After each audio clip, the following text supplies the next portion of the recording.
No, it's only 2 o'clock. They won't be more than well gathered yet, and it'll be an hour before they have tea. Wash your face and comb your hair and put on your gingham. I'll fill a basket for you. There's plenty of stuff baked in the house, and I'll get Jerry to hitch up the sorrel and drive you down to the picnic ground." "Oh, Marilla," exclaimed Anne, flying to the washstand. "5 minutes ago I was so miserable I was wishing I'd never been born, and now I wouldn't change places with an angel." That night, a thoroughly happy, completely tired-out Anne returned to Green Gables in a state of beatification impossible to describe. "Oh, Marilla, I've had a perfectly scrumptious time. Scrumptious is a new word I learned today. I heard Mary Alice Bell use it. Isn't it very expressive? Everything was lovely. We had a splendid tea, and then Mr. Harmon Andrews took us all for a row on the Lake of Shining Waters, 6 of us at a time, and Jane Andrews nearly fell overboard. She was leaning out to pick water lilies, and if Mr. Andrews hadn't caught her by her sash just in the nick of time, she'd fallen in and probably been drowned. I wish it had been me. It would have been such a romantic experience to have been nearly drowned. It would be such a thrilling tale to tell. And we had the ice cream. Words fail me to describe that ice cream. Marilla, I assure you it was sublime." That evening, Marilla told the whole story to Matthew over her stocking basket. "I'm willing to own up that I made a mistake," she concluded candidly. "but I've learned a lesson. I have to laugh when I think of Anne's confession, although I suppose I shouldn't, for it really was a falsehood. But it doesn't seem as bad as the other would have been somehow, and anyway, I'm responsible for it. That child is hard to understand in some respects, but I believe she'll turn out all right yet. And there's one thing certain, no house will ever be dull that she's in." "What a splendid day," said Anne, drawing a long breath. "Isn't it good just to be alive on a day like this? I pity the people who aren't born yet for missing it. They may have good days, of course, but they can never have this one. And it's splendider still to have such a lovely way to go to school by, isn't it?" "It's a lot nicer than going round by the road. That is so dusty and hot," said Diana practically, peeping into her dinner basket and mentally calculating if the 3 juicy, toothsome raspberry tarts reposing there were divided among 10 girls, how many bites each girl would have. The little girls of Avonlea School always pooled their lunches, and to eat 3 raspberry tarts all alone, or even to share them only with one's best chum, would have forever and ever branded as awful mean the girl who did it. And yet, when the tarts were divided among 10 girls, you just got enough to tantalize you. The way Anne and Diana went to school was a pretty one. Anne thought those walks to and from school with Diana couldn't be improved upon even by imagination.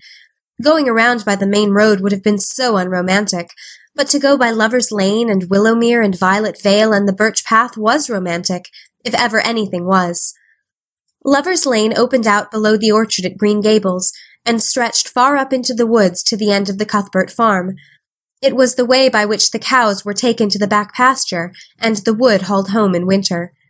Anne had named it Lover's Lane before she had been a month at Green Gables. "Not that lovers ever really walk there," she explained to Marilla, "but Diana and I are reading a perfectly magnificent book, and there's a Lover's Lane in it, so we want to have one too. And it's a very pretty name, don't you think? So romantic. We can imagine the lovers into it, you know. I like that lane, because you can think out loud there without people calling you crazy." Anne, starting out alone in the morning, went down Lover's Lane as far as the brook.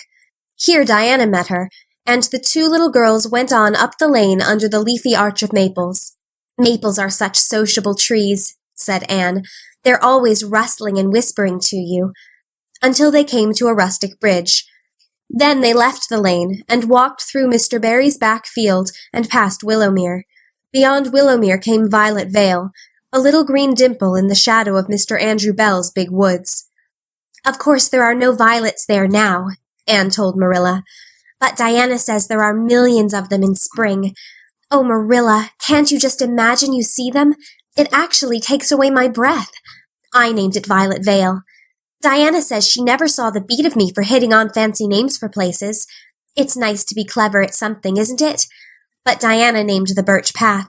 She wanted to, so I let her. But I'm sure I could have found something more poetical than plain Birch Path. Anybody can think of a name like that. But the Birch Path is one of the prettiest places in the world, Marilla. It was. Other people besides Anne thought so when they stumbled on it. It was a little narrow, twisting path, winding down over a long hill straight through Mr. Bell's woods, where the light came down sifted through so many emerald screens that it was as flawless as the heart of a diamond. It was fringed in all its length with slim young birches, white-stemmed and lissom-boughed. Ferns and starflowers and wild lilies of the valley and scarlet tufts of pigeonberries grew thickly along it, and always there was a delightful spiciness in the air, and music of bird calls and the murmur and laugh of wood winds in the trees overhead.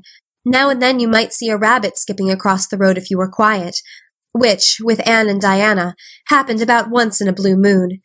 Down in the valley the path came out to the main road, and then it was just up the spruce hill to the school. The Avonlea school was a whitewashed building, low in the eaves and wide in the windows, furnished inside with comfortable, substantial, old-fashioned desks that opened and shut, and were carved all over their lids with the initials and hieroglyphics of 3 generations of schoolchildren.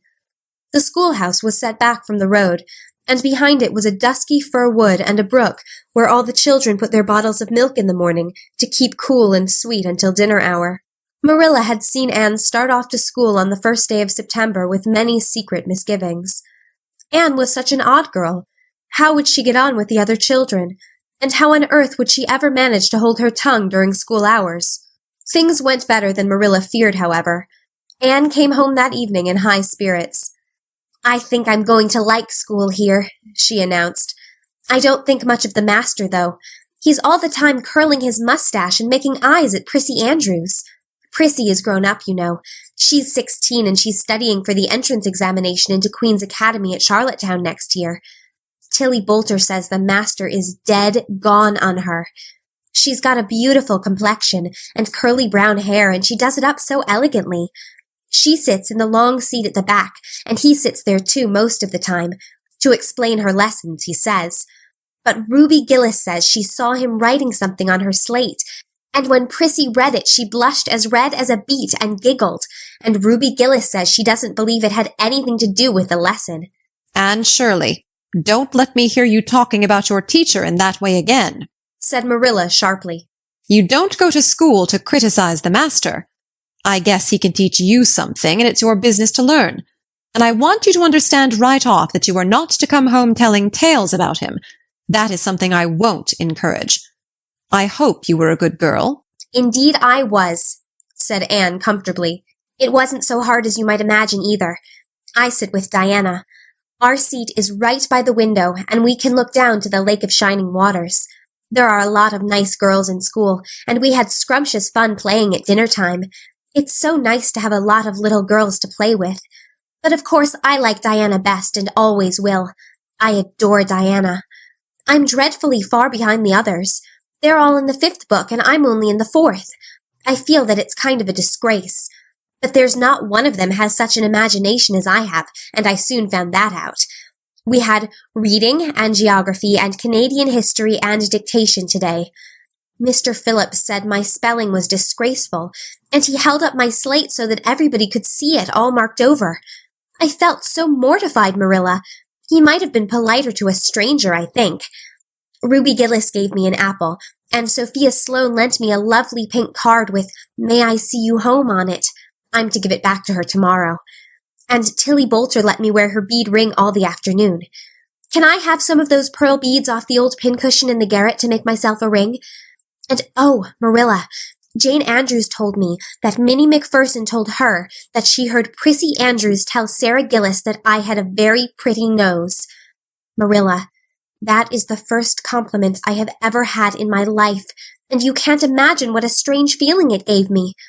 Marilla, have I really a pretty nose? I know you'll tell me the truth. "Your nose is well enough," said Marilla shortly.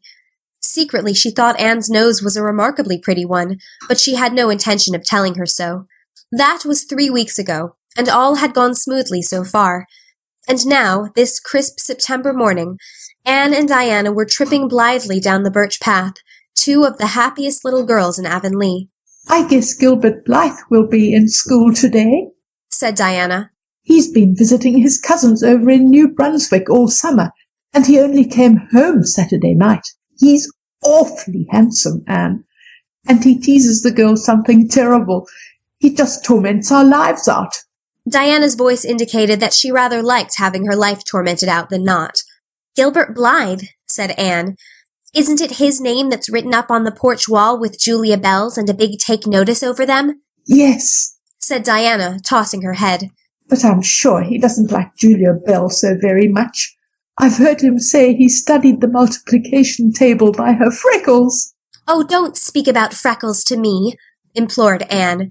"It isn't delicate when I've got so many. But I do think that writing take notices up on the wall about the boys and girls is the silliest ever. I should just like to see anybody dare to write my name up with the boys. Not, of course," she hastened to add, "that anybody would." Anne sighed. She didn't want her name written up, but it was a little humiliating to know that there was no danger of it. "Nonsense," said Diana, whose black eyes and glossy tresses had played such havoc with the hearts of Avonlea schoolboys that her name figured on the porch walls in half a dozen take notices. "It's only meant as a joke. And don't you be too sure your name won't ever be written up. Charlie Sloane is dead gone on you. He told his mother, mind you, that you were the smartest girl in school. That's better than being good-looking." "No, it isn't," said Anne, feminine to the core. "I'd rather be pretty than clever, and I hate Charlie Sloane. I can't bear a boy with goggle eyes. If anyone wrote my name up with his, I'd never get over it, Diana Barry. But it is nice to keep head of your class." "You'll have Gilbert in your class after this," said Diana. "and he's used to being head of his class, I can tell you. He's only in the 4th book, although he's nearly 14. 4 years ago his father was sick and had to go out to Alberta for his health, and Gilbert went with him. They were there 3 years, and Gil didn't go to school hardly any until they came back. You won't find it so easy to keep head after this, Anne." "I'm glad," said Anne quickly. "I couldn't really feel proud of keeping head of little boys and girls of just 9 or 10. I got up yesterday spelling ebullition. Josie Pye was head, and mind you, she peeped in her book. Mr. Phillips didn't see her. He was looking at Prissy Andrews, but I did. I just swept her a look of freezing scorn, and she got as red as a beet and spelled it wrong after all." "Those Pye girls are cheats all round," said Diana indignantly as they climbed the fence of the main road. "Gertie Pye actually went and put her milk bottle in my place in the brook yesterday. Did you ever? I don't speak to her now." When Mr. Phillips was in the back of the room hearing Prissy Andrews's Latin, Diana whispered to Anne, "That's Gilbert Blythe sitting across the aisle from you, Anne. Just look at him and see if you don't think he's handsome." Anne looked accordingly. She had a good chance to do so, for the said Gilbert Blythe was absorbed in stealthily pinning the long yellow braid of Ruby Gillis, who sat in front of him, to the back of her seat. He was a tall boy, with curly brown hair, roguish hazel eyes, and a mouth twisted into a teasing smile. Presently Ruby Gillis started up to take a sum to the master. She fell back into her seat with a little shriek, believing that her hair was pulled out by the roots. Everybody looked at her, and Mr. Phillips glared so sternly that Ruby began to cry. Gilbert had whisked the pin out of sight, and was studying his history with the soberest face in the world. But when the commotion subsided, he looked at Anne, and winked with inexpressible drollery. "I think your Gilbert Blythe is handsome," confided Anne to Diana, "but I think he's very bold. It isn't good manners to wink at a strange girl." But it was not until the afternoon that things really began to happen. Mr. Phillips was back in the corner explaining a problem in algebra to Prissy Andrews, and the rest of the scholars were doing pretty much as they pleased, eating green apples, whispering, drawing pictures on their slates, and driving crickets harnessed to strings up and down the aisle.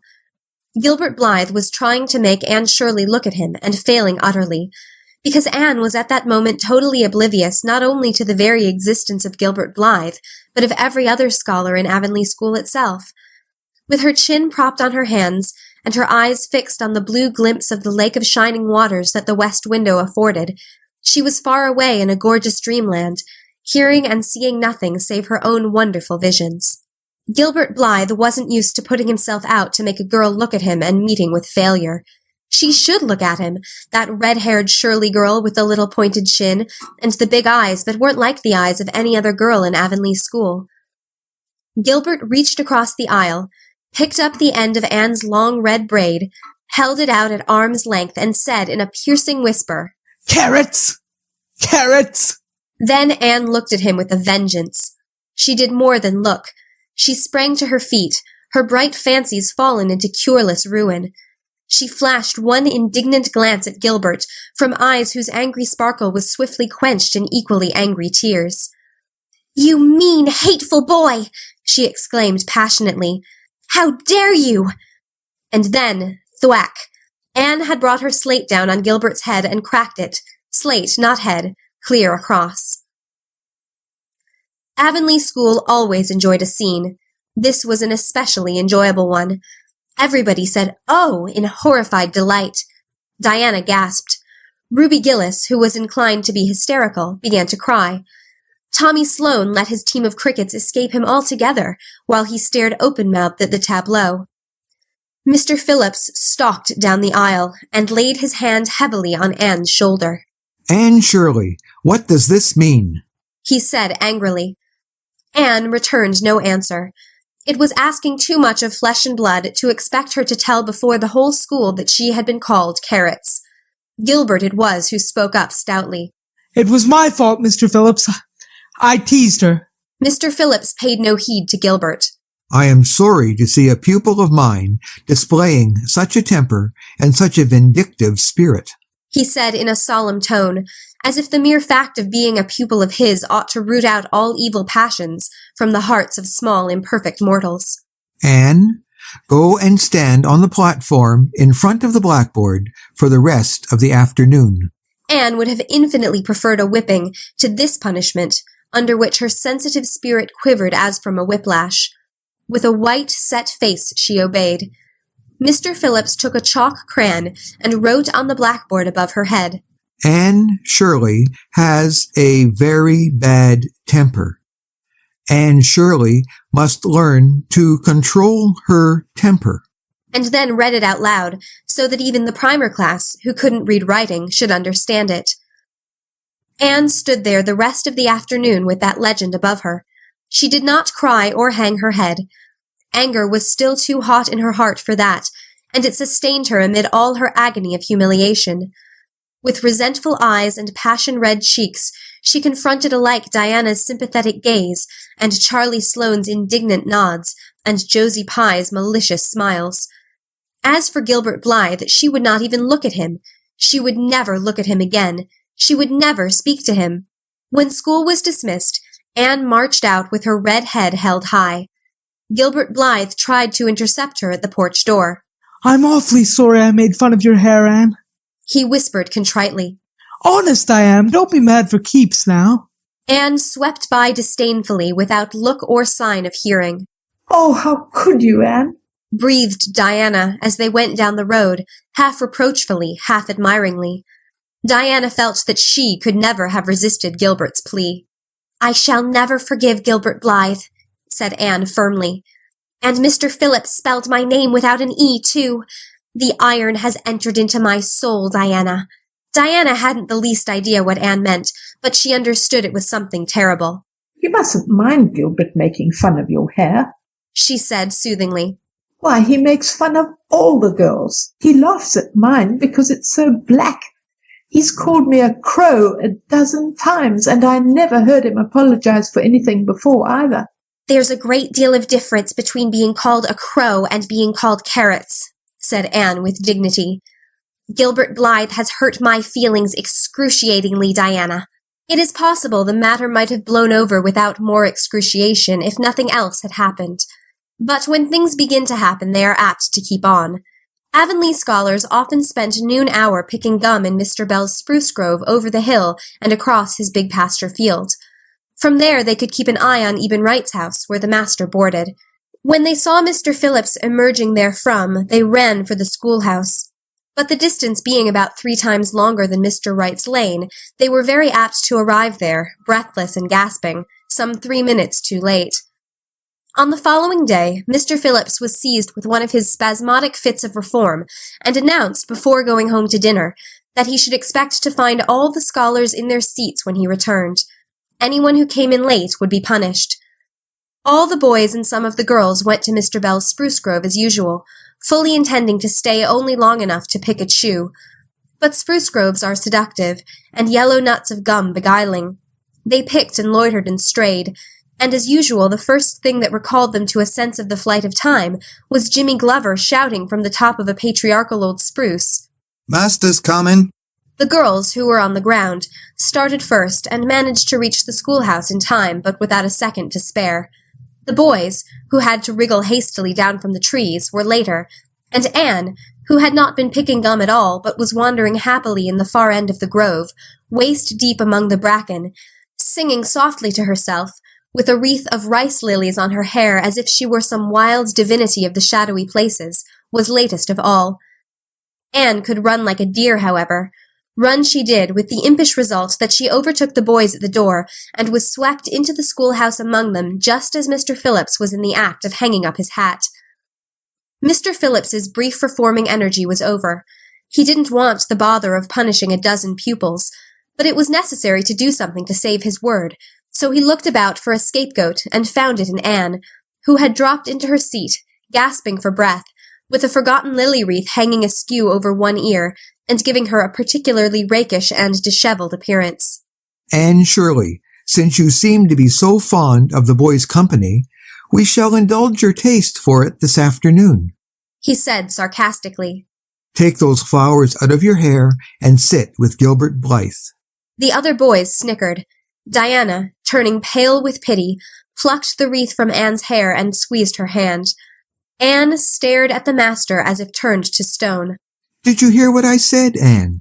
queried Mr. Phillips sternly.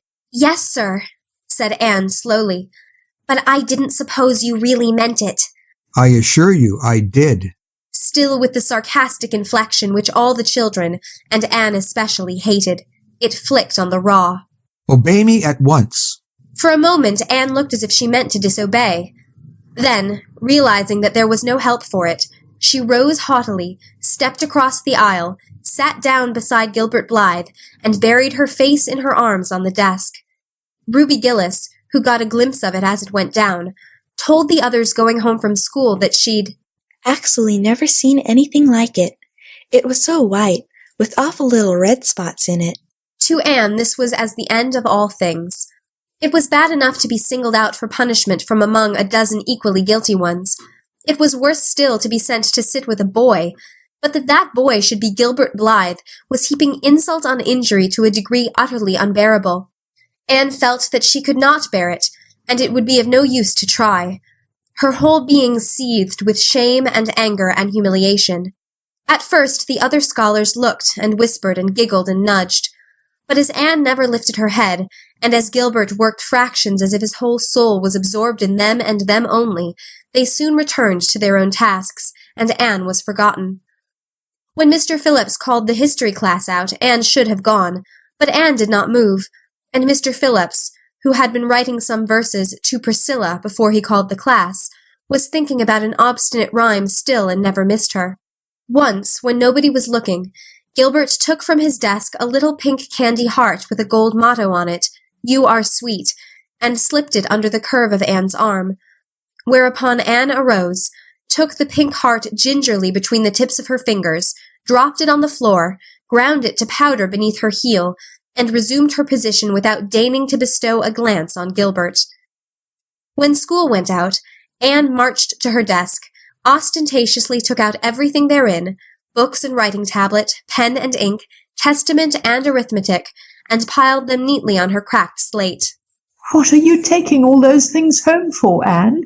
Diana wanted to know as soon as they were out on the road. She had not dared to ask the question before. "I am not coming back to school any more," said Anne. Diana gasped and stared at Anne to see if she meant it. "Will Marilla let you stay home?" she asked. "She'll have to," said Anne. "I'll never go to school to that man again." "Oh, Anne!" Diana looked as if she were ready to cry. "I do think you're mean. What shall I do?" Mr. Phillips will make me sit with that horrid Gertie Pye. I know he will, because she's sitting alone. Do come back, Anne. I'd do almost anything in the world for you, Diana, said Anne sadly. I'd let myself be torn limb from limb if it would do you any good. But I can't do this, so please don't ask it. You harrow up my very soul. Just think of all the fun you will miss, mourned Diana. We are going to build the loveliest new house down by the brook, and we'll be playing ball next week, and you've never played ball, Anne. It's tremendously exciting, and we're going to learn a new song. Jane Andrews is practicing it up now, and Alice Andrews is going to bring a new Pansy book next week, and we're all going to read it out loud, chapter about, down by the brook. And you know you are so fond of reading out loud, Anne. Nothing moved Anne in the least. Her mind was made up. She would not go to school to Mr. Phillips again. She told Marilla so when she got home. Nonsense, said Marilla. It isn't nonsense at all, said Anne, gazing at Marilla with solemn, reproachful eyes. Don't you understand, Marilla? I've been insulted. Insulted fiddlesticks! You'll go to school tomorrow as usual. Oh, no. Anne shook her head gently. I'm not going back, Marilla. I'll learn my lessons at home, and I'll be as good as I can be and hold my tongue all the time if it's possible at all. But I will not go back to school, I assure you. Marilla saw something remarkably like unyielding stubbornness looking out of Anne's small face. She understood that she would have trouble in overcoming it, but she resolved wisely to say nothing more just then. I'll run down and see Rachel about it this evening, she thought. There's no use reasoning with Anne now. She's too worked up. And I've an idea she can be awful stubborn if she takes the notion. Far as I can make out from her story, Mr. Phillips has been carrying matters with a rather high hand. But it would never do to say so to her. I'll just talk it over with Rachel. She's sent 10 children to school, and she ought to know something about it. She'll have heard the whole story, too, by this time. Marilla found Mrs. Lynde knitting quilts as industriously and cheerfully as usual. I suppose you know what I've come about, she said, a little shamefacedly. Mrs. Rachel nodded. About Anne's fuss in school, I reckon, she said. Tilly Boulter was in on her way home from school and told me about it. I don't know what to do with her, said Marilla. She declares she won't go back to school. I never saw a child so worked up. I've been expecting trouble ever since she started to school. I knew things were going too smooth to last. She's so high-strung. What would you advise, Rachel? Well, since you've asked my advice, Marilla, said Mrs. Lynde amiably. Mrs. Lynde dearly loved to be asked for advice. I'd just humor her a little at first, that's what I'd do. It's my belief that Mr. Phillips was in the wrong. Of course, it doesn't do to say so to the children, you know. And of course, he did right to punish her yesterday for giving way to temper. But today it was different. The others who were late should have been punished as well as Anne, that's what. And I don't believe in making the girls sit with the boys for punishment. It isn't modest. Tilly Boulter was real indignant. She took Anne's part right through and said all the scholars did too. Anne seems real popular among them somehow. I never thought she'd take with them so well. Then you really think I'd better let her stay home? Said Marilla in amazement. Yes. That is, I wouldn't say school to her again until she said it herself. Depend upon it, Marilla, she'll cool off in a week or so and be ready enough to go back of her own accord. That's what. While if you were to make her go back right off, dear knows what freak or tantrum she'd take next and make more trouble than ever. The less fuss made, the better, in my opinion. She won't miss much by not going to school, as far as that goes. Mr. Phillips isn't any good at all as a teacher. The order he keeps is scandalous, that's what. And he neglects the young fry and puts all his time on those big scholars he's getting ready for Queen's. He'd never have got the school for another year if his uncle hadn't been a trustee. The trustee. For he just leads the other two around by the nose. That's what. I declare I don't know what education in this island is coming to. Mrs. Rachel shook her head, as much as to say if she were only at the head of the educational system of the province, things would be much better managed. Marilla took Mrs. Rachel's advice, and not another word was said to Anne about going back to school. She learned her lessons at home, did her chores, and played with Diana in the chilly purple autumn twilights, but when she met Gilbert Blythe on the road, or encountered him in Sunday school, She passed him by with an icy contempt that was no whit thawed by his evident desire to appease her. Even Diana's efforts as a peacemaker were of no avail. Anne had evidently made up her mind to hate Gilbert Blythe to the end of life. As much as she hated Gilbert, however, did she love Diana, with all the love of her passionate little heart, equally intense in its likes and dislikes. One evening Marilla, coming in from the orchard with a basket of apples, found Anne sitting alone by the east window in the twilight, crying bitterly. "Whatever's the matter now, Anne?" she asked. "It's about Diana," sobbed Anne luxuriously. "I love Diana so, Marilla. I cannot ever live without her. But I know very well when we grow up that Diana will get married and go away and leave me. And oh, what shall I do? I hate her husband.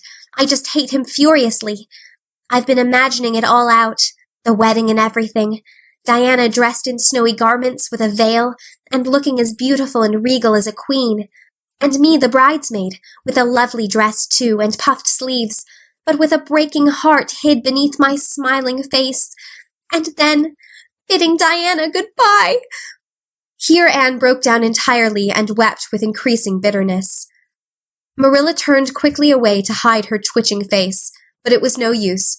She collapsed on the nearest chair and burst into such a hearty and unusual peal of laughter that Matthew, crossing the yard outside, halted in amazement. When had he heard Marilla laugh like that before? "Well, Anne Shirley," said Marilla as soon as she could speak, "if you must borrow trouble, for pity's sake borrow it handier home. I should think you had an imagination, sure enough."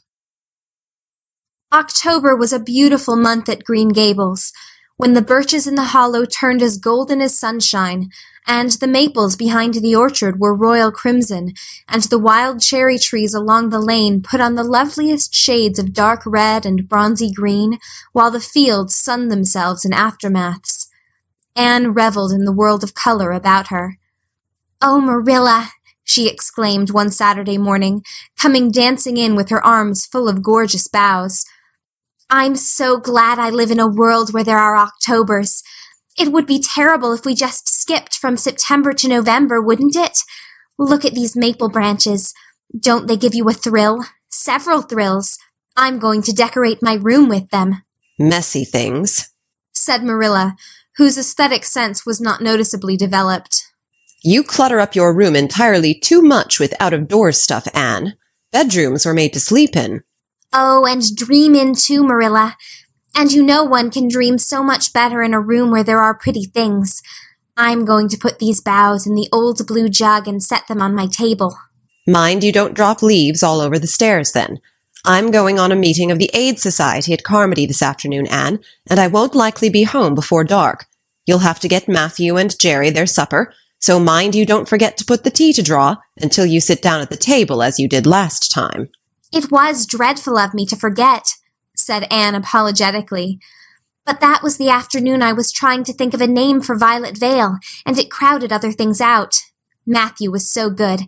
He never scolded a bit. He put the tea down himself and said we could wait a while as well as not. And I told him a lovely fairy story while we were waiting, so he didn't find the time long at all. It was a beautiful fairy story, Marilla. I forgot the end of it, so I made up an end for it myself, and Matthew said he couldn't tell where the join came in." "Matthew would think it all right, Anne, if you took a notion to get up and have dinner in the middle of the night. But you keep your wits about you this time. And I don't really know if I'm doing right. It may make you more addle-pated than ever. But you can ask Diana to come over and spend the afternoon with you and have tea here." "Oh, Marilla!" Anne clasped her hands. "How perfectly lovely. You are able to imagine things after all, or else you'd never have understood how I've longed for that very thing. It will seem so nice and grown-uppish. No fear of my forgetting to put the tea to draw when I have company. Oh, Marilla, can I use the rosebud spray tea set?" "No, indeed. The rosebud tea set? Well, what next? You know I never use that except for the minister or the aides. You'll put down the old brown tea set. But you can open the little yellow crock of cherry preserves. It's time it was being used anyhow. I believe it's beginning to work. And you can cut some fruit cake, and have some of the cookies and snaps." I can just imagine myself sitting down at the head of the table and pouring out the tea, said Anne, shutting her eyes ecstatically, and asking Diana if she takes sugar. I know she doesn't, but of course I'll ask her just as if I didn't know. And then pressing her to take another piece of fruitcake and another helping of preserves. Oh, Marilla, it's a wonderful sensation just to think of it. Can I take her into the spare room to lay off her hat when she comes, and then into the parlor to sit? "No, the sitting room will do for you and your company. But there's a bottle half full of raspberry cordial that was left over from the church social the other night. It's on the second shelf of the sitting room closet, and you and Diana can have it if you like, and a cookie to eat with it along in the afternoon, for I dare say Matthew will be late coming in to tea, since he's hauling potatoes to the vessel." Anne flew down the hollow, past the Dryad's Bubble and up the spruce path to Orchard Slope to ask Diana to tea. As a result, just after Marilla had driven off to Carmody, Diana came over, dressed in her second-best dress, and looking exactly as it is proper to look when asked out to tea. At other times she was wont to run into the kitchen without knocking, but now she knocked primly at the front door. And when Anne, dressed in her second-best, as primly opened it, both little girls shook hands as gravely as if they had never met before. This unnatural solemnity lasted until after Diana had been taken to the east gable to lay off her hat, and then had sat for 10 minutes in the sitting-room, toes in position. "How is your mother?" inquired Anne politely, just as if she had not seen Mrs. Barry picking apples that morning in excellent health and spirits. "She is very well, thank you. I suppose Mr. Cuthbert is hauling potatoes to the lily sands this afternoon, is he?" said Diana, who had ridden down to Mr. Harmon Andrews's that morning in Matthew's cart. "Yes, our potato crop is very good this year. I hope your father's crop is good too." "It is fairly good, thank you. Have you picked many of your apples yet?" "Oh, ever so many," said Anne, forgetting to be dignified and jumping up quickly. "Let's go out to the orchard and get some of the red sweetings, Diana. Marilla says we can have all that are left on the tree. Marilla is a very generous woman. She said we could have fruitcake and cherry preserves for tea. But it isn't good manners to tell your company what you are going to give them to eat, so I won't tell you what she said we could have to drink. Only it begins with an R and a C, and it's a bright red color. I love bright red drinks, don't you? They taste twice as good as any other color." The orchard, with its great sweeping boughs that bent to the ground with fruit, proved so delightful that the little girls spent most of the afternoon in it, sitting in a grassy corner where the frost had spared the green, and the mellow autumn sunshine lingered warmly, eating apples and talking as hard as they could. Diana had much to tell Anne of what went on in school. She had to sit with Gertie Pye, and she hated it. Gertie squeaked her pencil all the time, and it just made her, Diana's, blood run cold. Ruby Gillis had charmed all her warts away, true's you live, with a magic pebble that old Mary Joe from the creek gave her. You had to rub the warts with the pebble, and then throw it away over your left shoulder at the time of the new moon, and the warts would all go. Charlie Sloane's name was written up with M. White's on the porch wall, and M. White was awful mad about it. Sam Bolter had sassed Mr. Phillips in class, and Mr. Phillips whipped him, and Sam's father came down to the school and dared Mr. Phillips to lay a hand on one of his children again, and Mattie Andrews had a new red hood and a blue crossover with tassels on it, and the airs she put on about it were perfectly sickening, and Lizzie Wright didn't speak to Mamie Wilson, because Mamie Wilson's grown-up sister had cut out Lizzie Wright's grown-up sister with her beau, and everybody missed Anne so and wished she'd come to school again, and Gilbert Blythe. But Anne didn't want to hear about Gilbert Blythe. She jumped up hurriedly and said suppose they go in and have some raspberry cordial. Anne looked on the second shelf of the room pantry, but there was no bottle of raspberry cordial there. Search revealed it away back on the top shelf. Anne put it on a tray and set it on the table with a tumbler. "Now please help yourself, Diana," she said politely. "I don't believe I'll have any just now. I don't feel as if I wanted any after all those apples."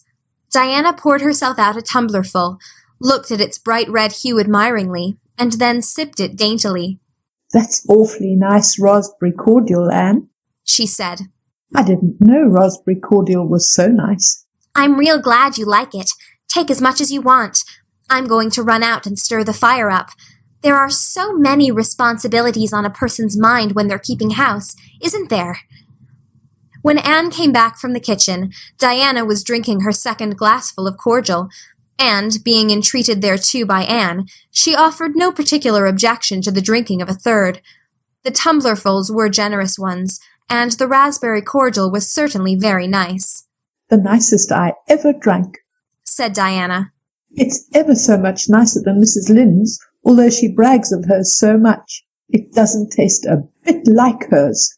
"I should think Marilla's raspberry cordial would probably be much nicer than Mrs. Lynde's," said Anne loyally. "Marilla is a famous cook.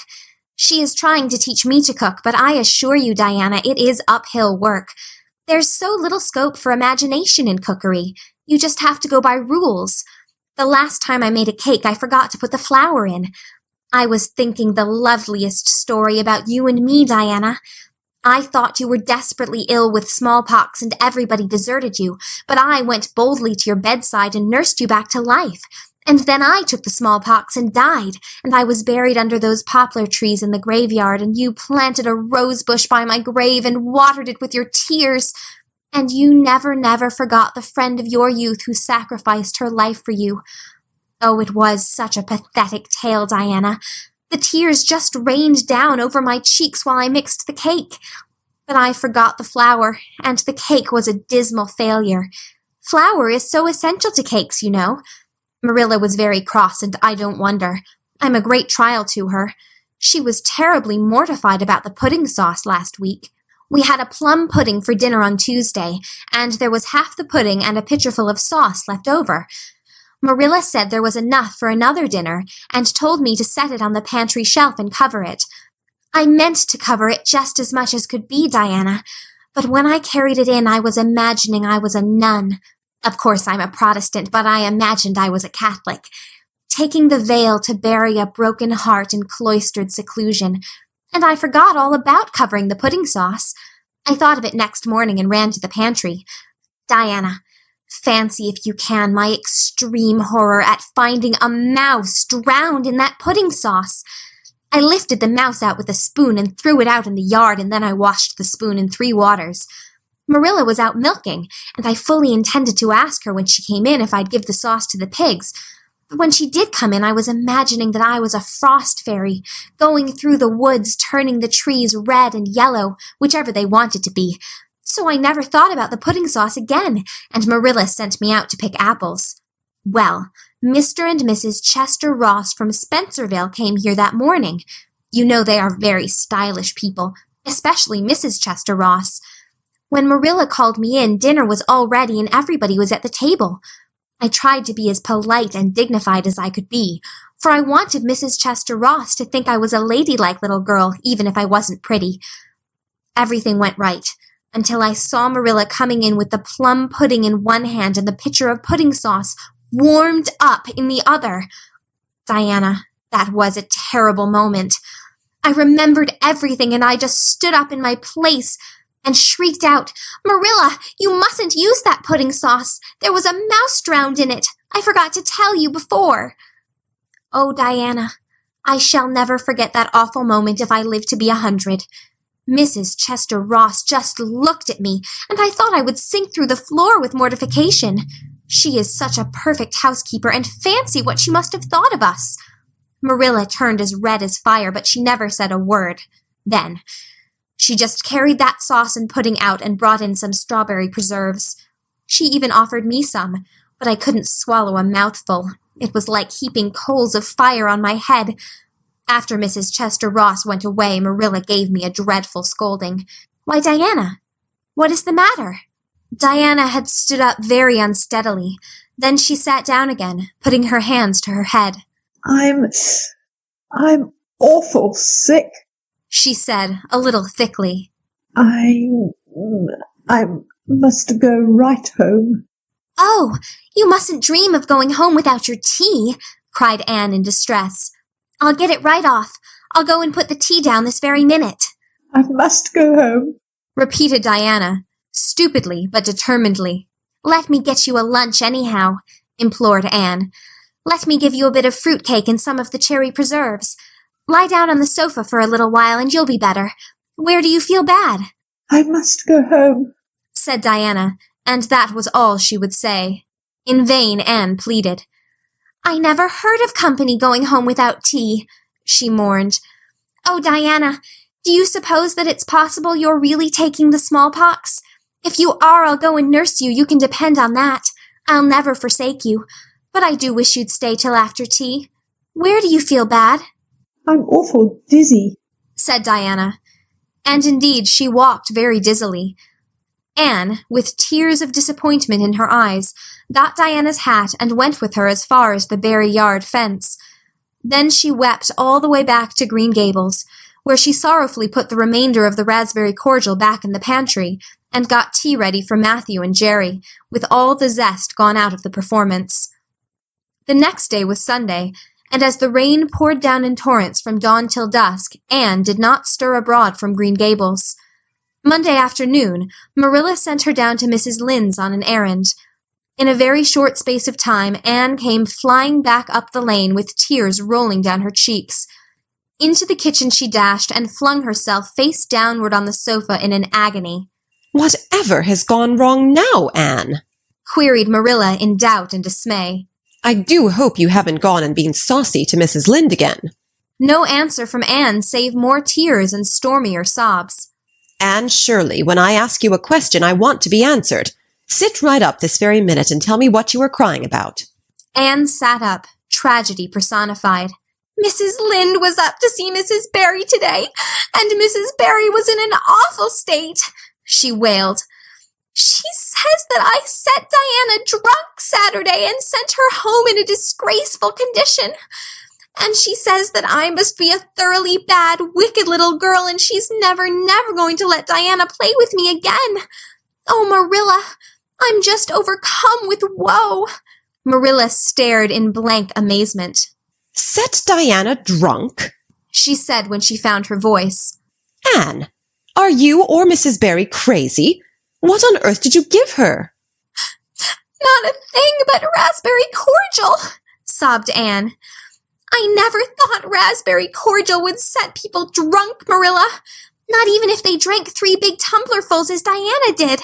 Oh, it sounds so like Mrs. Thomas's husband. But I didn't mean to set her drunk. Drunk fiddlesticks, said Marilla, marching to the sitting-room pantry.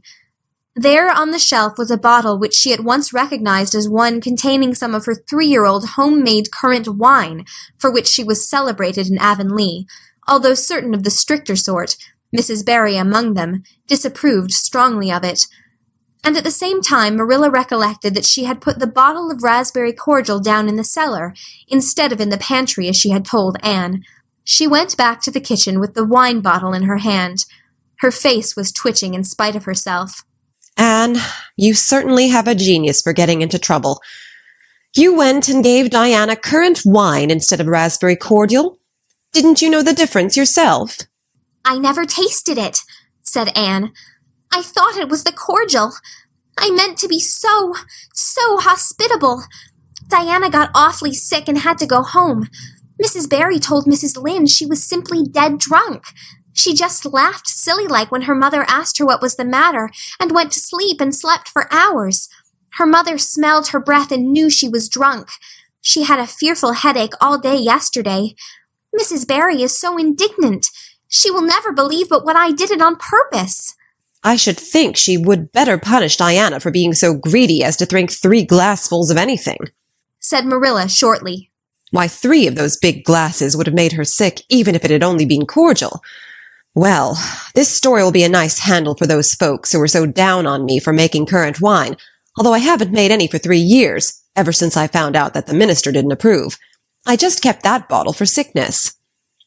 There, child, don't cry. I can't see as you were to blame, although I'm sorry it happened so. I must cry, said Anne. My heart is broken. The stars in their courses fight against me, Marilla. Diana and I are parted forever. Oh, Marilla, I little dreamed of this when first we swore our vows of friendship. Don't be foolish, Anne. Mrs. Barry will think better of it when she finds you're not to blame. I suppose she thinks you've done it for a silly joke or something of that sort. You'd best go up this evening and tell her how it was." My courage fails me at the thought of facing Diana's injured mother, sighed Anne. I wish you'd go, Marilla. You're so much more dignified than I am. Likely she'd listen to you quicker than to me. "Well, I will," said Marilla, reflecting that it would probably be the wiser course. "Don't cry any more, Anne. It'll be all right." Marilla had changed her mind about it being all right by the time she got back from Orchard Slope. Anne was watching for her coming and flew to the porch door to meet her. "Oh, Marilla, I know by your face that it's been no use," she said sorrowfully. "Mrs. Barry won't forgive me?" "Mrs. Barry, indeed," snapped Marilla. "Of all the unreasonable women I ever saw, she's the worst. I told her it was all a mistake and you weren't to blame, but she just simply didn't believe me. And she rubbed it well in about my currant wine, and how I'd always said it couldn't have the least effect on anybody. I just told her plainly that currant wine wasn't meant to be drunk 3 tumblerfuls at a time, and that if a child I had to do with was so greedy, I'd sober her up with a right good spanking." Marilla whisked into the kitchen, grievously disturbed, leaving a very much distracted little soul in the porch behind her. Presently Anne stepped out bareheaded into the chill autumn dusk. Very determinedly and steadily she took her way, down through the sere clover field over the log bridge and up through the spruce grove, lighted by a pale little moon hanging low over the western woods. Mrs. Barry, coming to the door in answer to a timid knock, found a white-lipped, eager-eyed suppliant on the doorstep. Her face hardened. Mrs. Barry was a woman of strong prejudices and dislikes, and her anger was of the cold, sullen sort which is always hardest to overcome. To do her justice, she really believed Anne had made Diana drunk out of sheer malice prepense, and she was honestly anxious to preserve her little daughter from the contamination of further intimacy with such a child. "What do you want?" she said stiffly. Anne clasped her hands. "Oh, Mrs. Barry, please forgive me. I did not mean to intoxicate Diana. How could I? Just imagine if you were a poor little orphan girl that kind people had adopted, and you had just one bosom friend in all the world. Do you think you would intoxicate her on purpose? I thought it was only raspberry cordial. I was firmly convinced it was raspberry cordial. Oh, please don't say that you won't let Diana play with me any more. If you do, you will cover my life with a dark cloud of woe." This speech, which would have softened good Mrs. Lynde's heart in a twinkling, had no effect on Mrs. Barry except to irritate her still more. She was suspicious of Anne's big words and dramatic gestures, and imagined that the child was making fun of her. So she said, coldly and cruelly, "I don't think you are a fit little girl for Diana to associate with. You'd better go home and behave yourself." Anne's lips quivered. "Won't you let me see Diana just once to say farewell?" she implored. "Diana has gone over to Carmody with her father," said Mrs. Barry, going in and shutting the door. Anne went back to Green Gables, calm with despair. "My last hope is gone," she told Marilla. "I went up and saw Mrs. Barry myself, and she treated me very insultingly. Marilla, I do not think she is a well-bred woman.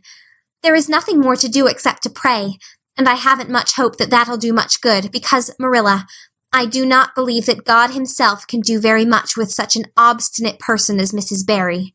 "Anne, you shouldn't say such things," rebuked Marilla, striving to overcome that unholy tendency to laughter which she was dismayed to find growing upon her. And indeed, when she told the whole story to Matthew that night, she did laugh heartily over Anne's tribulations. But when she slipped into the east gable before going to bed, and found that Anne had cried herself to sleep, an unaccustomed softness crept into her face. "Poor little soul," she murmured, lifting a loose curl of hair from the child's tear-stained face. Then she bent down and kissed the flushed cheek on the pillow.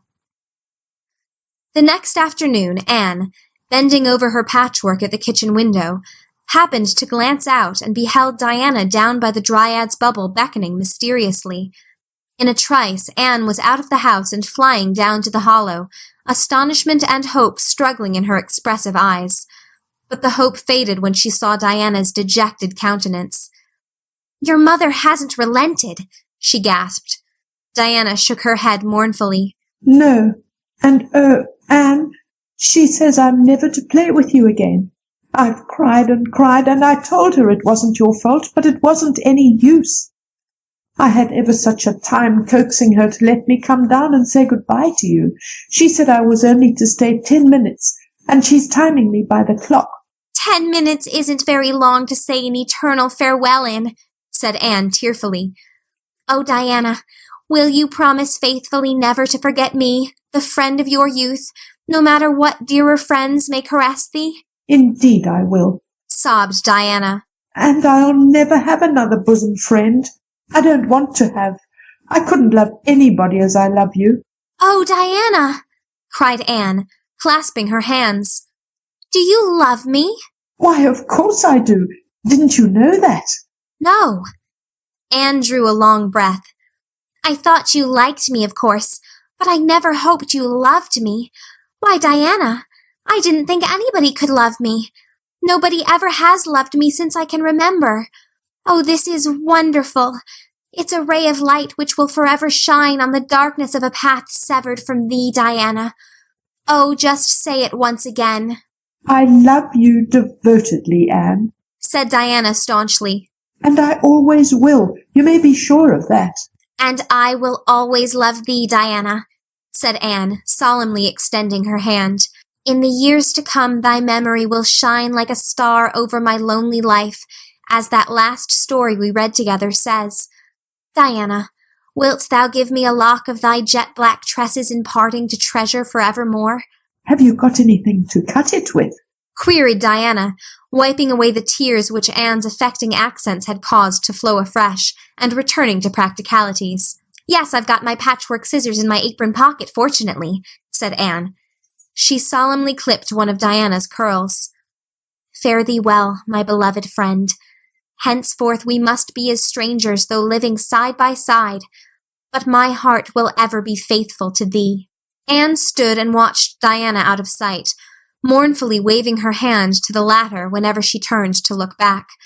Then she returned to the house, not a little consoled for the time being by this romantic parting. It is all over, she informed Marilla. I shall never have another friend. I'm really worse off than ever before, for I haven't Katie Maurice and Violetta now. And even if I had, it wouldn't be the same. Somehow little dream girls are not satisfying after a real friend. Diana and I had such an affecting farewell down by the spring. It will be sacred in my memory forever. I used the most pathetic language I could think of and said thou and thee. Thou and thee seem much more romantic than you. Diana gave me a lock of her hair, and I'm going to sew it up in a little bag and wear it around my neck all my life. Please see that it is buried with me, for I don't believe I'll live very long. Perhaps when she sees me lying cold and dead before her, Mrs. Barry may feel remorse for what she has done and will let Diana come to my funeral. I don't think there is much fear of you dying of grief as long as you can talk, Anne, said Marilla unsympathetically. The following Monday, Anne surprised Marilla by coming down from her room with her basket of books on her arm and hip, and her lips primmed up into a line of determination. I'm going back to school, she announced. That is all there is left in life for me, now that my friend has been ruthlessly torn from me. In school I can look at her and muse over days departed. You'd better muse over your lessons in sums, said Marilla, concealing her delight at this development of the situation. If you're going back to school, I hope we'll hear no more of breaking slates over people's heads and such carryings on. Behave yourself, and do just what your teacher tells you. I'll try to be a model pupil, agreed Anne dolefully. There won't be much fun in it, I expect. Mr. Phillips said Minnie Andrews was a model pupil, and there isn't a spark of imagination or life in her. She is just dull and poky, and never seems to have a good time. But I feel so depressed that perhaps it will come easy to me now. I'm going round by the road. I couldn't bear to go by the birch path all alone. I should weep bitter tears if I did. Anne was welcomed back to school with open arms. Her imagination had been sorely missed in games, her voice in the singing, and her dramatic ability in the perusal aloud of books at dinner hour. Ruby Gillis smuggled 3 blue plums over to her during Testament reading.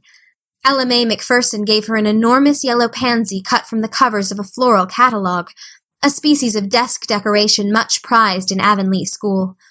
Sophia Sloane offered to teach her a perfectly elegant new pattern of knit lace, so nice for trimming aprons. Katie Bolter gave her a perfume bottle to keep slate water in, and Julia Bell copied carefully on a piece of pale pink paper, scalloped on the edges, the following effusion. When twilight drops her curtain down and pins it with a star, remember that you have a friend, though she may wander far. It's so nice to be appreciated, sighed Anne rapturously to Marilla that night. The girls were not the only scholars who appreciated her. When Anne went to her seat after dinner hour, she had been told by Mr. Phillips to sit with the model Minnie Andrews, she found on her desk a big, luscious strawberry apple. Anne caught it up all ready to take a bite, when she remembered that the only place in Avonlea where strawberry apples grew was in the old Blythe orchard on the other side of the Lake of Shining Waters. Anne dropped the apple as if it were a red-hot coal, and ostentatiously wiped her fingers on her handkerchief. The apple lay untouched on her desk until the next morning, when little Timothy Andrews, who swept the school and kindled the fire, annexed it as one of his perquisites. Charlie Sloane's slate pencil, gorgeously bedizened with striped red and yellow paper, costing 2 cents where ordinary pencils cost only 1, which he sent up to her after dinner hour, met with a more favorable reception. Anne was graciously pleased to accept it, and rewarded the donor with a smile which exalted that infatuated youth straightway into the 7th heaven of delight, and caused him to make such fearful errors in his dictation that Mr. Phillips kept him in after school to rewrite it. But as the Caesar's pageant shorn of Brutus' bust did but of Rome's best son remind her more, so the marked absence of any tribute or recognition from Diana Barry, who was sitting with Gertie Pye, embittered Anne's little triumph. Diana might just have smiled at me once, I think, she mourned to Marilla that night. But the next morning a note most fearfully and wonderfully twisted and folded, and a small parcel were passed across to Anne. Dear Anne, ran the former. Mother says I am not to play with you or talk to you, even in school. It isn't my fault, and don't be cross at me because I love you as much as ever. I miss you awfully to tell all my secrets to, and I don't like Gertie Pye one bit. I made you one of the new bookmarkers out of red tissue paper. They are awfully fashionable now, and only 3 girls in school know how to make them. When you look at it, remember your true friend, Diana Barry. Anne read the note, kissed the bookmark, and dispatched a prompt reply back to the other side of the school. My own darling Diana, of course I am not cross at you because you have to obey your mother. Our spirits can commune. I shall keep your lovely present forever. Minnie Andrews is a very nice little girl, although she has no imagination, but after having been Diana's bosom friend, I cannot be Minnie's. Please excuse mistakes, because my spelling isn't very good yet, although much improved. Yours until death do us part, Anne or Cordelia Shirley. P.S. I shall sleep with your letter under my pillow tonight. A or C. S. Marilla pessimistically expected more trouble since Anne had again begun to go to school, but none developed. Perhaps Anne caught something of the model spirit from Minnie Andrews. At least she got on very well with Mr. Phillips thenceforth. She flung herself into her studies heart and soul, determined not to be outdone in any class by Gilbert Blythe. The rivalry between them was soon apparent. It was entirely good-natured on Gilbert's side, but it is much to be feared that the same thing cannot be said of Anne, who had certainly an unpraiseworthy tenacity for holding grudges. She was as intense in her hatreds as in her loves. She would not stoop to admit that she meant to rival Gilbert in schoolwork, because that would have been to acknowledge his existence, which Anne persistently ignored. But the rivalry was there, and honors fluctuated between them. Now Gilbert was head of the spelling class. Now Anne, with a toss of her long red braids, spelled him down. One morning Gilbert had all his sums done correctly, and had his name written on the blackboard on the roll of honor.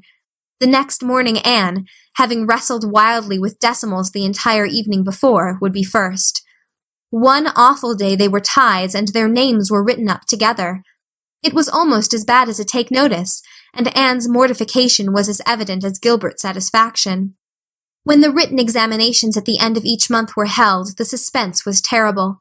The first month Gilbert came out 3 marks ahead. The second, Anne beat him by 5. But her triumph was marred by the fact that Gilbert congratulated her heartily before the whole school. It would have been ever so much sweeter to her if he had felt the sting of his defeat. Mr. Phillips might not be a very good teacher, but a pupil so inflexibly determined on learning as Anne was could hardly escape making progress under any kind of teacher. By the end of the term, Anne and Gilbert were both promoted into the 5th class and allowed to begin studying the elements of the branches, by which Latin, geometry, French, and algebra were meant. In geometry, Anne met her Waterloo. "It's perfectly awful stuff, Marilla," she groaned. "I'm sure I'll never be able to make head or tail of it. There is no scope for imagination in it at all. Mr. Phillips says I'm the worst dunce he ever saw at it. And some of the others are so smart at it. It is extremely mortifying, Marilla. Even Diana gets along better than I do, but I don't mind being beaten by Diana. Even although we meet as strangers now, I still love her with an inextinguishable love. It makes me very sad at times to think about her. But really, Marilla, one can't stay sad very long in such an interesting world, can one?" All things great are wound up with all things little. At first glance it might not seem that the decision of a certain Canadian premier to include Prince Edward Island in a political tour could have much or anything to do with the fortunes of little Anne Shirley at Green Gables. But it had.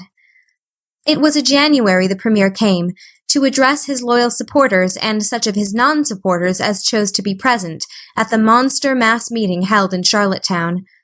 Most of the Avonlea people were on the premier's side of politics. Hence, on the night of the meeting, nearly all the men and a goodly proportion of the women had gone to town 30 miles away. Mrs. Rachel Lynde had gone too. Mrs. Rachel Lynde was a red-hot politician and couldn't have believed that the political rally could be carried through without her, although she was on the opposite side of politics. So she went to town and took her husband. Thomas would be useful in looking after the horse, and Marilla Cuthbert with her. Marilla had a sneaking interest in politics herself, and as she thought it might be her only chance to see a real live premiere, she promptly took it, leaving Anne and Matthew to keep house until her return the following day. Hence, while Marilla and Mrs. Rachel were enjoying themselves hugely at the mass meeting, Anne and Matthew had the cheerful kitchen at Green Gables all to themselves. A bright fire was glowing in the old-fashioned Waterloo stove, and blue-white frost crystals were shining on the window panes. Matthew nodded over a Farmer's Advocate on the sofa, and Anne at the table studied her lessons with grim determination, despite sundry wistful glances at the clock shelf, where lay a new book that Jane Andrews had lent her that day. Jane had assured her that it was warranted to produce any number of thrills, or words to that effect, and Anne's fingers tingled to reach out for it. But that would mean Gilbert Blythe's triumph on the morrow. Anne turned her back on the clock shelf and tried to imagine it wasn't there. "Matthew, did you ever study geometry when you went to school?" "Well, now, no, I didn't," said Matthew, coming out of his doze with a start. "I wish you had," sighed Anne, "because then you'd be able to sympathize with me. You can't sympathize properly if you've never studied it. It is casting a cloud over my whole life. I'm such a dunce at it, Matthew." "Well, now, I dunno," said Matthew soothingly. "I guess you're all right at anything. Mr. Phillips told me last week in Blair's store at Carmody that you was the smartest scholar in school and was making rapid progress. Rapid progress was his very words. There's them as runs down Teddy Phillips and says he ain't much of a teacher, but I guess he's all right." Matthew would have thought anyone who praised Anne was all right. "I'm sure I'd get on better with geometry if only he wouldn't change the letters," complained Anne. "I learn the proposition off by heart, and then he draws it on the blackboard and puts different letters from what are in the book, and I get all mixed up. I don't think a teacher should take such a mean advantage, do you? We're studying agriculture now, and I've found out at last what makes the roads red. It's a great comfort. I wonder how Marilla and Mrs. Lynde are enjoying themselves. Mrs. Lynde says Canada is going to the dogs the way things are being run at Ottawa, and that it's an awful warning to the electors. She says if women were allowed to vote, we would soon see a blessed change. What way do you vote, Matthew? Conservative, said Matthew promptly. To vote Conservative was part of Matthew's religion. Then I'm Conservative too, said Anne decidedly. I'm glad because some of the boys in school are grits. I guess Mr. Phillips is a grit too, because Prissy Andrews's father is one, and Ruby Gillis says that when a man is courting, he always has to agree with the girl's mother in religion and her father in politics. Is that true, Matthew? Well, now, I dunno, said Matthew.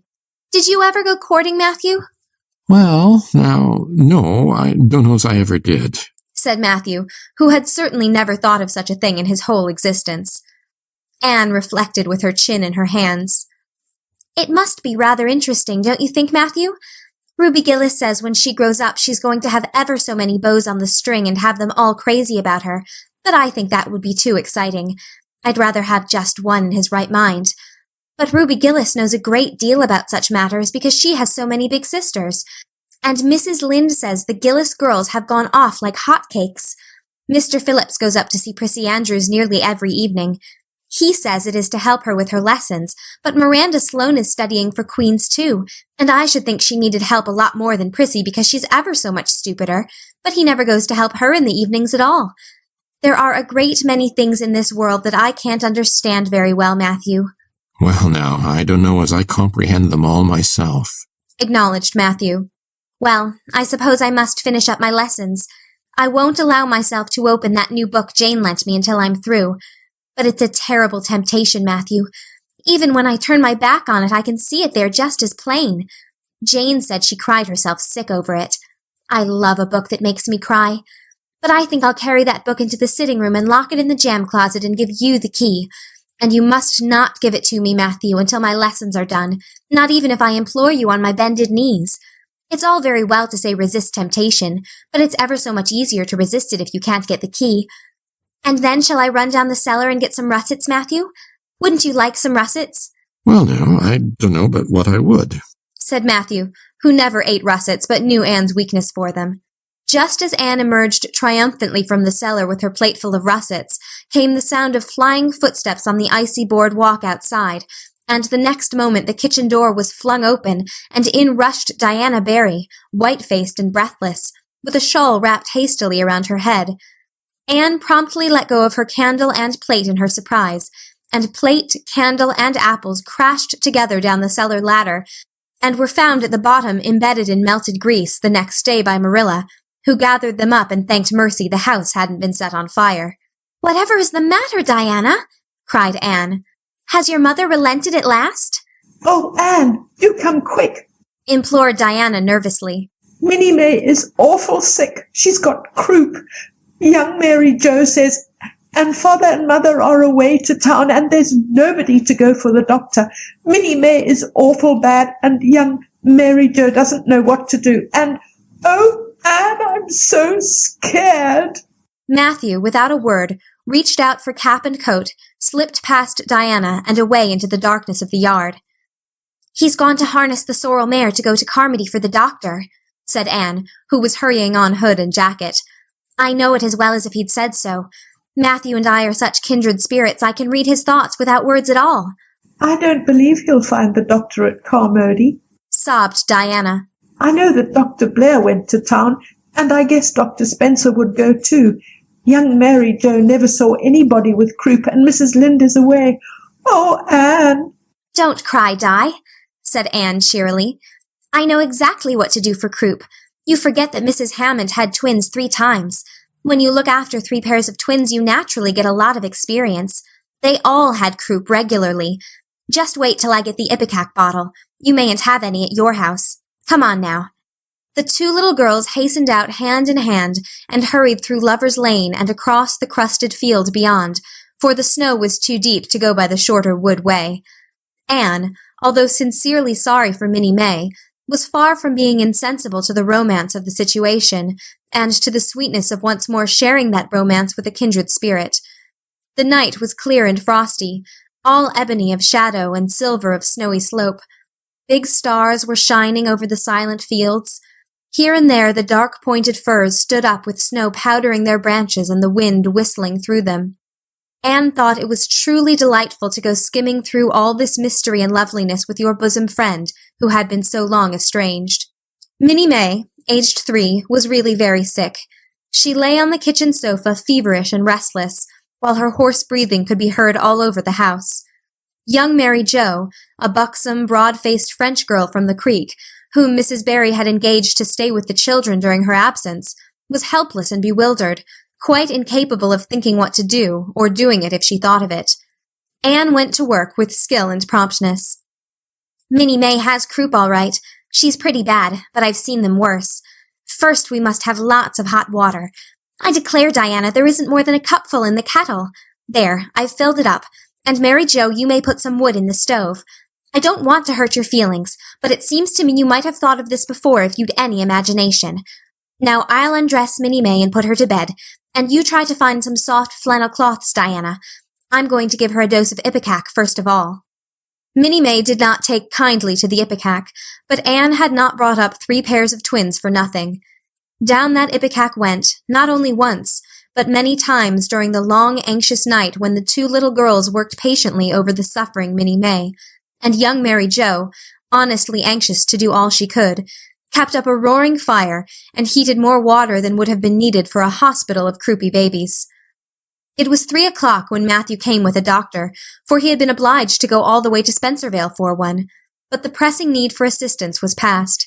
Minnie May was much better and was sleeping soundly. "I was awfully near giving up in despair," explained Anne. "She got worse and worse, until she was sicker than ever the Hammond twins were, even the last pair. I actually thought she was going to choke to death. I gave her every drop of ipecac in that bottle, and when the last dose went down I said to myself, not to Diana or young Mary Jo, because I didn't want to worry them any more than they were worried, but I had to say it to myself just to relieve my feelings. This is the last lingering hope, and I fear 'tis a vain one. But in about 3 minutes she coughed up the phlegm and began to get better right away. You must just imagine my relief, doctor, because I can't express it in words. You know, there are some things that cannot be expressed in words."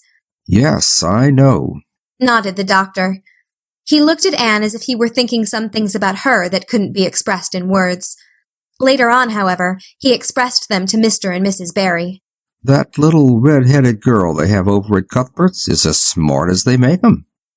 I tell you, she saved that baby's life, for it would have been too late by the time I got there.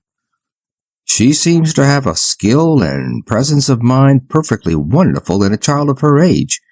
I never saw anything like the eyes of her when she was explaining the case to me." Anne had gone home in the wonderful white frosted winter morning, heavy-eyed from loss of sleep, but still talking unweariedly to Matthew as they crossed the long white field and walked under the glittering fairy arch of the Lover's Lane maples. "Oh, Matthew, isn't it a wonderful morning? The world looks like something God had just imagined for his own pleasure, doesn't it? Those trees look as if I could blow them away with a breath. Poof! I'm so glad I live in a world where there are white frosts, aren't you? And I'm so glad Mrs. Hammond had 3 pairs of twins after all. If she hadn't, I mightn't have known what to do for Minnie May. I'm real sorry I was ever cross with Mrs. Hammond for having twins. But oh, Matthew, I'm so sleepy. I can't go to school. I just know I couldn't keep my eyes open and I'd be so stupid. But I hate to stay home, for some of the others will get head of the class, and it's so hard to get up again. Although, of course, the harder it is, the more satisfaction you have when you do get up, haven't you?" "Well, now, I guess you'll manage all right," said Matthew, looking at Anne's white little face and the dark shadows under her eyes. "You just go right to bed and have a good sleep. I'll do all the chores." Anne accordingly went to bed, and slept so long and soundly that it was well on in the white and rosy winter afternoon when she awoke, and descended to the kitchen, where Marilla, who had arrived home in the meantime, was sitting knitting. "Oh, did you see the premier?" exclaimed Anne at once. "What did he look like, Marilla?" "Well, he never got to be premier on account of his looks," said Marilla. "Such a nose as that man had. But he can speak. I was proud of being a conservative. Rachel Lynde, of course, being a liberal, had no use for him. Your dinner is in the oven, Anne, and you can get yourself some blue plum preserve out of the pantry. I guess you're hungry. Matthew has been telling me about last night. I must say it was fortunate you knew what to do. I wouldn't have had any idea myself, for I never saw a case of croup. There now, never mind talking till you've had your dinner. I can tell by the look of you that you're just full up with speeches, but they'll keep. Marilla had something to tell Anne, but she did not tell it just then, for she knew if she did, Anne's consequent excitement would lift her clear out of the region of such material matters as appetite or dinner. Not until Anne had finished her saucer of blue plums did Marilla say, Mrs. Barry was here this afternoon, Anne. She wanted to see you, but I wouldn't wake you up. She says you saved Minnie May's life, and she is very sorry she acted as she did in that affair of the currant wine. She says she knows now you didn't mean to set Diana drunk, and she hopes you'll forgive her and be good friends with Diana again. You're to go over this evening if you like, for Diana can't stir outside the door on account of a bad cold she caught last night. Now, Anne Shirley, for pity's sake, don't fly up into the air. The warning seemed not unnecessary, so uplifted and aerial was Anne's expression and attitude as she sprang to her feet, her face irradiated with the flame of her spirit. "Oh, Marilla, can I go right now, without washing my dishes? I'll wash them when I come back, but I cannot tie myself down to anything so unromantic as dishwashing at this thrilling moment." Yes, yes, run along, said Marilla indulgently. Anne Shirley, are you crazy? Come back this instant and put something on you. I might as well call to the wind. She's gone without a cap or wrap. Look at her tearing through the orchard with her hair streaming. It'll be a mercy if she doesn't catch her death of cold. Anne came dancing home in the purple winter twilight across the snowy places. Afar in the southwest was the great shimmering pearl-like sparkle of an evening star in a sky that was pale golden and ethereal rose over gleaming white spaces and dark glens of spruce. The tinkles of sleigh bells among the snowy hills came like elfin chimes through the frosty air, but their music was not sweeter than the song in Anne's heart and on her lips. "You see before you a perfectly happy person, Marilla," she announced. "I'm perfectly happy. Yes, in spite of my red hair. Just at present I have a soul above red hair. Mrs. Barry kissed me and cried and said she was so sorry and she could never repay me. I felt fearfully embarrassed, Marilla, but I just said as politely as I could, 'I have no hard feelings for you, Mrs. Barry. I assure you once for all that I did not mean to intoxicate Diana, and henceforth I shall cover the past with the mantle of oblivion.' That was a pretty dignified way of speaking, wasn't it, Marilla? I felt that I was heaping coals of fire on Mrs. Barry's head, and Diana and I had a lovely afternoon. Diana showed me a new fancy crochet stitch her aunt over at Carmody taught her. Not a soul in Avonlea knows it but us, and we pledged a solemn vow never to reveal it to anyone else. Diana gave me a beautiful card with a wreath of roses on it and a verse of poetry.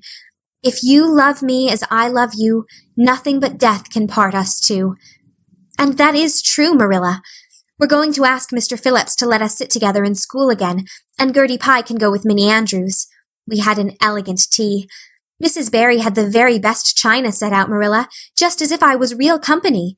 I can't tell you what a thrill it gave me. Nobody ever used their very best china on my account before. And we had fruit cake and pound cake and doughnuts, and 2 kinds of preserves, Marilla.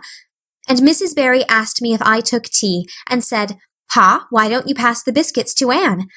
It must be lovely to be grown up, Marilla, when just being treated as if you were is so nice." I don't know about that, said Marilla with a brief sigh. "Well, anyway, when I am grown up," said Anne decidedly, "I'm always going to talk to little girls as if they were too, and I'll never laugh when they use big words. I know from sorrowful experience how that hurts one's feelings. After tea, Diana and I made taffy. The taffy wasn't very good, I suppose because neither Diana nor I had ever made any before. Diana left me to stir it while she buttered the plates, and I forgot and let it burn. And then when we set it out on the platform to cool, the cat walked over one plate, and that had to be thrown away. But the making of it was splendid fun.